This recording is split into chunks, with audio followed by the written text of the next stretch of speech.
Hello everyone, आप सबका वांगशन bubble में फिर से एक बार बहुत बहुत बहुत स्वागत है। चलिए द हाफ मून थीफ के पार्ट 54 को शुरू करते हैं। थर्सडे 30 अप्रैल 2020 हाफ मून थीफ के नज़रिए से। सुबह के 7 बज चुके थे। हाफ मून थीफ ने देखा ईबो उसके बेड पर बिल्कुल आराम से सोया हुआ है। लगभग 7 घंटे पहले उसने ईबो को बेहोश कर दिया था, लेकिन अब तक उसे होश में आ जाना चाहिए था। तभी उसने देखा ऑफिसर वांग उसके पास आ गया है। उसने कहा, कैसा रहा? तो ऑफिसर वांग ने कहा, क्या तुम्हें मुझ पर भरोसा नहीं है? तो हाफ मून थीफ ने कहा, ऑफ कोर्स मैं तुम पे भरोसा करता हूँ, लेकिन मैंने सुना था उसे हैंडल करना बहुत मुश्किल है। तो ऑफिसर वांग ने कहा, हाँ मुश्किल तो है, लेकिन मैं भी प्रोफेशनल हूँ। बहुत अच्छे, क्या तुमने पीछे सबूत छोड़े? हाफ मून थीफ ने पूछा। तो ऑफिसर वांग ने कहा, सबूत छोड़ने की ज़रूरत ही नहीं है, मैं तो रेड हैंड पकड़ा गया। अरे वाह, मुझे लगता है ये मिशन तुम्हारे लिए काफ़ी मज़ेदार रहा होगा। हाँ, मेरी उम्मीद से तो बेहतर ही था, लेकिन मुझे ये बिल्कुल पसंद नहीं, मेरे बेड पर की लड़की किसी और का नाम पुकारे। एनीवेज, क्या मेरे लिए कोई और ऑर्डर है? ऑफिसर वांग ने पूछा। अभी के लिए तो नहीं, अभी तुम जा सकते हो। वैसे मैंने तुम्हारे लिए एक काफ़ी अच्छा सरप्राइज़ तैयार करके रखा है, हाफ मून थीफ ने कहा। जब हाफ मून थीफ को यकीन हुआ कि ऑफिसर वांग वहाँ से चला जा चुका है, उसने किसी को कॉल लगाया। यो बड़ी, मेरा शिकार किधर है? मैं तो भूख से मरी जा रही हूँ। दूसरी तरफ से आवाज़ आई, तुम्हारी तमीज़ कहाँ गई? क्या मैंने तुम्हें यही सिखाया है? हाफ मून थीफ ने कहा।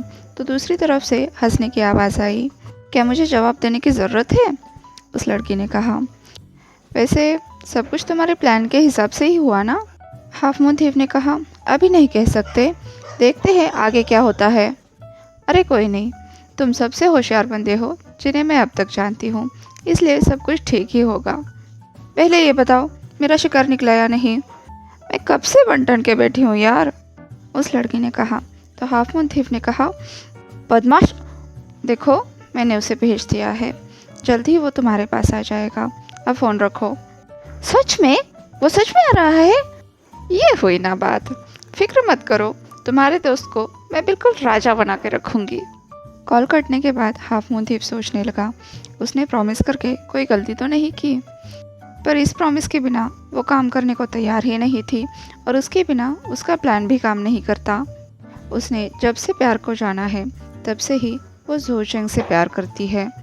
तब ज़ो चेंग पहले से ही रिश्ते में था, इसीलिए उसने किसी तरह से अपने दिल को समझा लिया। लेकिन जब से ज़ो चेंग का ब्रेकअप हुआ है, वो ज़ो चेंग के पीछे हाथ धोकर पड़ी है। अपने लीगल एज तक पहुंचने तक वो बड़ी मुश्किल से रुकी रही, और जिस मोमेंट वो अपने लीगल एज पर पहुंची, उसी पल से उसने ज़ो चेंग को लिटरली सेड्यूस करना शुरू किया। हर उस तरीके को अपनाया जिससे ज़ो चेंग उसके करीब आ सके। चेंग मतलब ऑफिसर वांग किसी भी लड़की के साथ दोबारा नहीं सोता था, ना ही किसी लड़की के नखरे को कोई तवज्जो देता था, लेकिन ये चाहे कितनी भी उसे इरिटेट करे, वो बिल्कुल कंप्लेंट नहीं करता था। इसी से पता चलता है कि चेंग के दिल में उसके लिए सॉफ्ट कॉर्नर है, बस वो ये बात मानने को तैयार नहीं है। उसके लिए तो उस लड़की के साथ बिताए हुए लम्हे बस वन नाइट स्टैंड के बराबर थे, लेकिन वो लड़की तो चेंग को अपना सब कुछ मान बैठी थी। वैसे हाफ मून थीफ ने उसे सिखाया था कि उसे कब रुकना है, इसलिए उसने हाफ मून थीफ से वादा भी किया था, अगर इस बार चेंग उसे ठुकरा देता है तो वो दोबारा कभी भी चेंग को परेशान नहीं करेगी। हाफ मून थीफ ने देखा कि वो अभी उठने वाला है। एक बार अगर वो उठ जाए तो उसे हैंडल करना काफ़ी मुश्किल होगा, लेकिन उसे ये करना ही पड़ेगा। ईबो ने जैसे ही आंखें खोली, अपने सामने हाफ मून थीफ को बैठे हुए देखा, तो शौक में वो अपनी जगह से कूद गया। अगर हाफ मून थीफ सावधानी से उसे नहीं पकड़ता तो वो तो गिर ही जाता। उसका सर अभी भी घूम रहा था। वो सर पकड़ते हुए बोला, ये कौन सा ड्रग था? हाफ मून थीफ ने चकल करते हुए कहा, क्लोरोफॉर्म। पर क्या होश में आने के बाद अपने किडनैपर से कोई ये सवाल पूछता है? मुझे नॉर्मल सवाल नहीं पूछने हैं। क्यों, तुम्हें इससे कोई प्रॉब्लम है? ईबो ने कहा। वेल, मुझे तो कोई प्रॉब्लम नहीं है, लेकिन ये पहली बार है जब मैंने किसी को किडनैप किया है, तो मुझे लगा मुझे प्रोटोकॉल के हिसाब से चलना चाहिए। ठीक है, अगर तुम इतना इंसिस्ट कर ही रहे हो तो बताओ, मुझे क्यों किडनैप किया? तुम तो क्राउन को चुराने आए थे ना? उसे नहीं चुरा पाए तो तुमने इजी टारगेट चुन लिया, ईबो चिल्लाया। पहले मुझे ये बताओ, हर कोई ऐसा क्यों सोचता है कि मैं क्राउन के पीछे था, हाफ मून थीफ ने कहा। पर तुमने तो यही अनाउंस किया था ना, ईबो ने पूछा। गलत, फोटो में तुम थे, हाफ मून थीफ ने कहा। मैंने अभी तक किसी को किडनैप नहीं किया है, इसका मतलब ये नहीं कि मैं आगे भी नहीं करूँगा। पर क्यों, ईबो ने पूछा। तो हाफ मून थीफ ने कहा, यही तो तुम चाहते थे ना, शादी से भागना। और मैंने तुम्हें पहले ही बता दिया था, तुम तुम्हारे फादर के लिए उस क्राउन से कई ज़्यादा इम्पोर्टेंट हो। क्राउन को दोबारा बनाया जा सकता है, लेकिन तुम्हारा बाप ऐन वक्त पर कोई नया दूल्हा नहीं खड़ा कर सकता। पर तुमने सिर्फ मेरी अकेले की फ़ोटो क्यों नहीं भेजी, ईबो ने पूछा। तो हाफ मून थीफ ने कहा, क्यों, मुझे वो पसंद आई तो मैंने भेज दी। तुम उस फोटो में काफ़ी हैंडसम लग रहे थे। वैसे भी अगर उस फोटो की वजह से सब लोग डिस्ट्रैक्ट हो गए और मेरा काम ज़्यादा आसान हो गया तो फिर मुझे क्या प्रॉब्लम है। और रहा सवाल क्राउन का, तो मैं उसे अभी भी चुरा सकता हूँ। मुझे पता है क्राउन कहाँ पर है, तुम्हारे फादर कहाँ तक दिमाग दौड़ा सकते हैं। मेरे जासूस ऐसे ही हर जगह पर नहीं फैले। खैर जाने दो, मुझे ये बताओ, अब तुम्हें कैसा लग रहा है, हाफ मून थीफ ने पूछा। सर दर्द हो रहा है, ईबो ने जवाब दिया। अब उसने अपने चारों ओर नज़रें घुमाई। उस कमरे में हर चीज़ बहुत ही सजा कर रखी हुई थी। ईबो ये समझ पा रहा था, ये हाफ मून थीफ का वही कमरा है जहाँ पर वो अपनी चुराई हुई चीज़ों को रखता है। क्या आपसे ईबो भी इनमें शामिल है? ये लो, इसे पियो, हाफ मून थीफ ने ईबो के सामने एक कप रखते हुए कहा। ईबो ने तुरंत उसे पी लिया और हाफ मून थीफ का ध्यान नहीं है ये देखकर उसने कूदकर उसका मास्क हटाने की कोशिश की, पर वो हटा नहीं पाया क्योंकि हाफ मून थीफ उससे ज़्यादा तेज़ था। ये क्या बात हुई ईबो, हाफ मून थीफ ने कहा। तो ईबो उसकी तरफ घूर कर देखने लगा। ईबो ने कहा, तुम्हें किस बात का डर है? मैं कोई पुलिस को जाकर ये नहीं बताने वाला कि तुम कौन हो। वैसे भी मैं तुम्हारी कैद में हूँ अभी। तुम्हें ऐसा क्यों लगता है कि मैंने तुम्हें यहाँ पर कैद करके रखा है, हाफ मून थीफ ने पूछा। अगर ऐसा लगता भी है तो तुम गलत हो।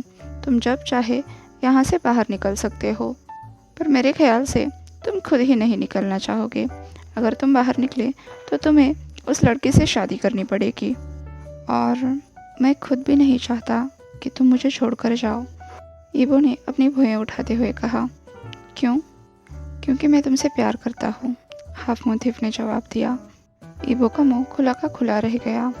जो जवाब वो ध्यान से सुनना चाहता था वो एक चोर दे रहा है।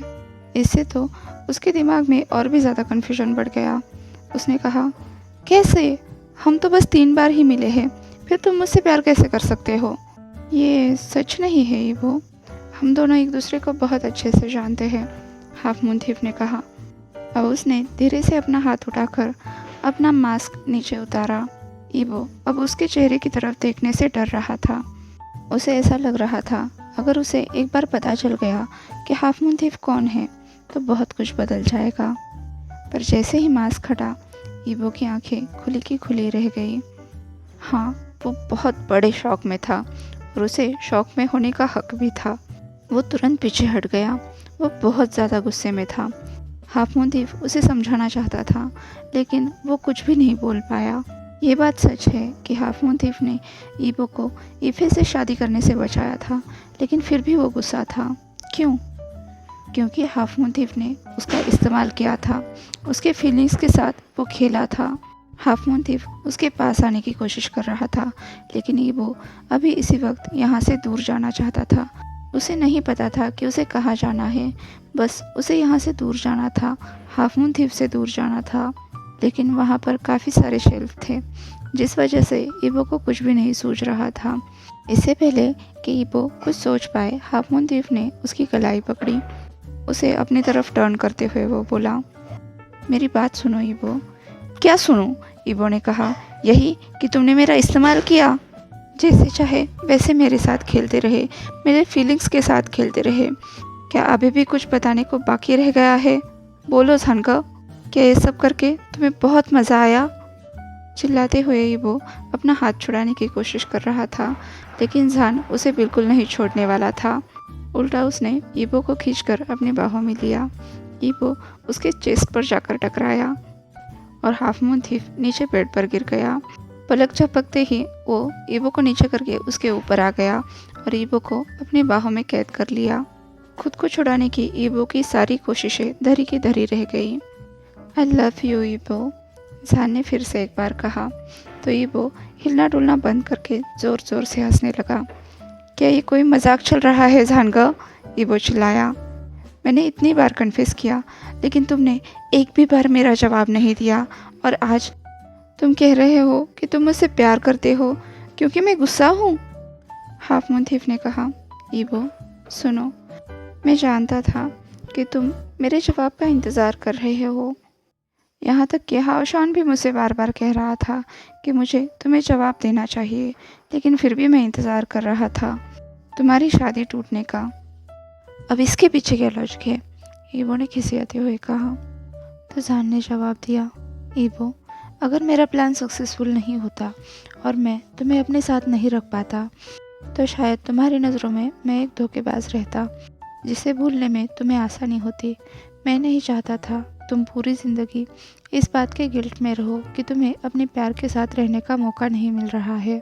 ईबो को जान की बातों पर यकीन तो नहीं हो रहा था, लेकिन जान फिर भी उसे बहुत समझाने की कोशिश कर रहा था कि जब भी ईबो को वो ईफे के साथ देखता था वो बहुत चिढ़ जाता था।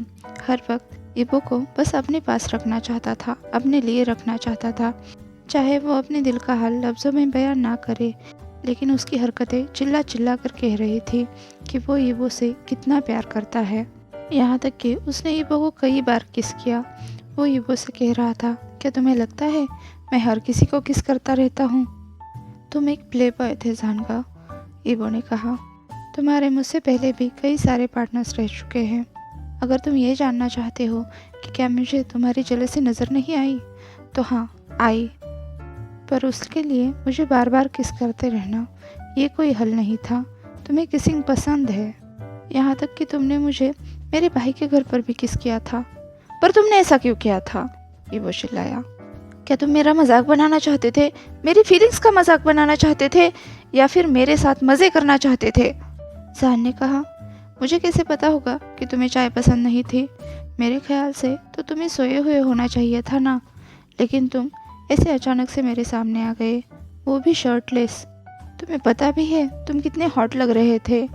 मैंने कोई प्लान बना के तुम्हें किस नहीं किया था, बस ये कॉस्ट्यूम पहनने के बाद मुझ में अलग सा कॉन्फिडेंस आ जाता है, जिसकी वजह से उस किस के वक्त मैं बहुत ज़्यादा रफ था।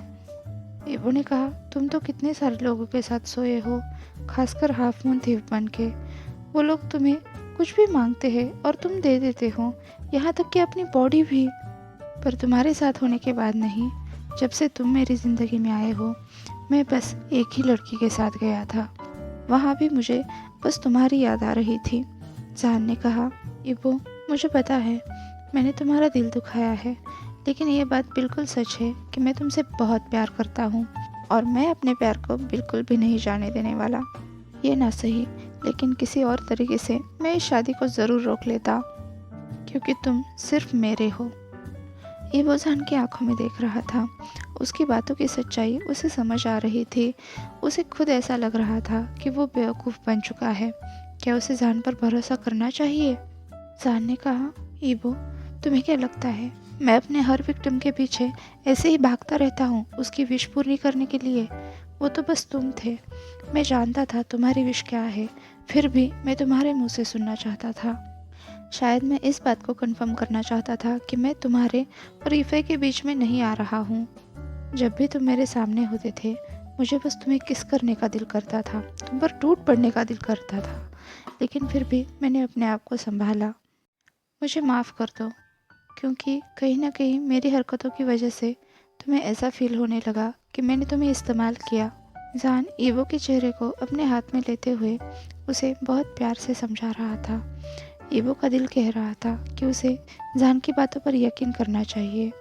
जान ने कहा, हाओशान मुझसे बार बार कह रहा था कि मुझे तुमसे अपना प्यार कन्फेस करना चाहिए, क्योंकि तुम बहुत इनसिक्योर फील कर रहे हो सकता है कि तुम्हें मेरी बातों पर भरोसा ना हो, लेकिन जब से तुम मेरी ज़िंदगी में आए हो, मैंने सिर्फ और सिर्फ तुमसे ही प्यार किया है। मैं एक प्लेबॉय था, पर मैं था, अब नहीं हूँ। मैं तुमसे पूरे दिल से प्यार करता हूँ, क्या तुम्हें मेरे प्यार पर यकीन नहीं है? जान की आंखें नम हो गई थी। ईवो के लिए ये बात बिल्कुल नई थी, क्योंकि उसने हमेशा ही जान को मुस्कुराते हुए कॉन्फिडेंट और नटखट देखा था। जो लड़कियों के साथ फ्लर्ट करता है उसके दिल को धड़काता है, लेकिन जान का ये अलग ही रूप आज उसके सामने आ गया था। वो अभी भी जान पर यकीन करने से कतरा रहा था, क्योंकि ऐसे टुकड़ों में उसे कुछ भी समझ नहीं आ रहा था। उसे पूरा सच जानना था। आज के लिए बस इतना ही। आपसे कल मिलती हूँ, तब तक के लिए अपना ख्याल रखिए। वीडियो पसंद आया हो तो लाइक, शेयर और कमेंट कर दीजिए। अगर अभी तक चैनल को सब्सक्राइब नहीं किया है तो सब्सक्राइब भी कर दीजिए और वांगशान बबल में खुश रहिए। Thank you.